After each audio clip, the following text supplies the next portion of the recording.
केंद्रीय पर्यटन राज्य मंत्री अजय भट्ट का कहना है कि इस बार भी विश्व प्रसिद्ध कैलाश मानसरोवर यात्रा नहीं हो पाएगी। अजय भट्ट ने कहा कि यात्रा भारत से होते हुए चीन को जाती है, जहां लिपुलेख तक यात्रा मार्ग बना हुआ है। कोविड के चलते यात्रा पहले बंद हो गई थी। उसके बाद से कैलाश मानसरोवर यात्रा शुरू नहीं हो पाई, क्योंकि लिपुलेख के पास ब्लैक टॉप और सड़क बनाने का काम हो रहा है।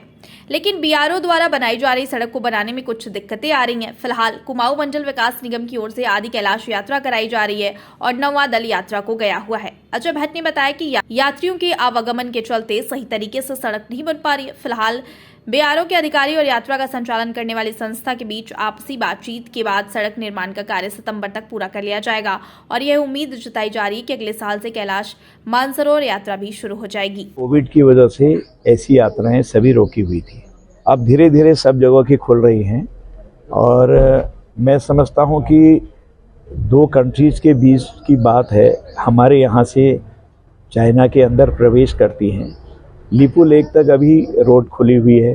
रोड पर ब्लैक टॉप भी हो रहा है, रोड भी अभी पूरी तरह नहीं बन पाई है, अभी कुछ पैदल भी जाना होता है। तो ये संभावना है कि इस साल शायद मानसरोवर यात्रा अभी नहीं चल पाएगी, क्योंकि उसकी जो लिखत पढ़त होती है उसका समय लगभग निकल गया है। जब चाक चौबंद व्यवस्थाएं हो जाएंगी, सड़क पूरी तरह हो जाएगी, तो फिर हमारे जाने पे कोई दिक्कत नहीं है। अब जो हमारा छोटा कैलाश है वहाँ के लिए जत्थे निकल रहे हैं। वहाँ पर भी कुछ लोगों का जो ये कहना है कि जत्थों को रोका जा रहा है, ऐसा नहीं है, क्योंकि सड़क में ब्लैक टॉप हो रहा है, डामरीकरण हो रहा है।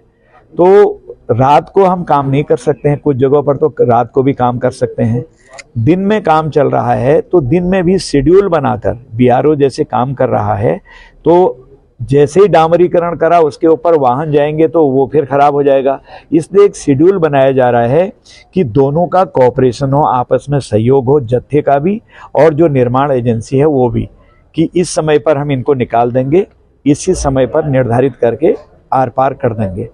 जितनी देर उनको रुकना पड़ेगा उतनी देर सारी व्यवस्थाएं होंगी, बहुत से बहुत 1 घंटा 1.5 घंटा, या फिर जहाँ से उनको चलना है वहीं पर रोक दिया, फिर उनको प्रारंभ किया कि भाई इतने देर में आपको इतना आज पार करना है। तो इस तरह से गाड़ियों को निकालने की भी व्यवस्था होगी, क्योंकि बहुत ऊंचाई पर जब डामरीकरण हो रहा है, ब्लैक टॉप हो रहा है, तो कुछ न कुछ कोऑपरेशन, आपस में सहयोग तो बनाना पड़ेगा ही दोनों को। तो क्या मन सर अगले साल से शुरू हो पाएगी? हाँ, मेरे अंदाज से होनी चाहिए। अभी इस साल की पूरी तैयारियां नहीं हुई हैं। ये सड़क हमारी, मैं समझता हूँ कि इस साल तक पूरी हो जानी चाहिए। ब्लैक टॉप इत्यादि सारी चीज़ें हो जाएंगी, फिर कोई दिक्कत ही नहीं है। हम यहाँ से जाएं सीधे गाड़ी में, दिल्ली से आएँ, शाम को हम सीधे सीधे धारचूला में रहें और धारचूला से हम सीधे सीधे मानसरोवर जाके उसी दिन हम लौट के आ सकते हैं डुबकी लगा के।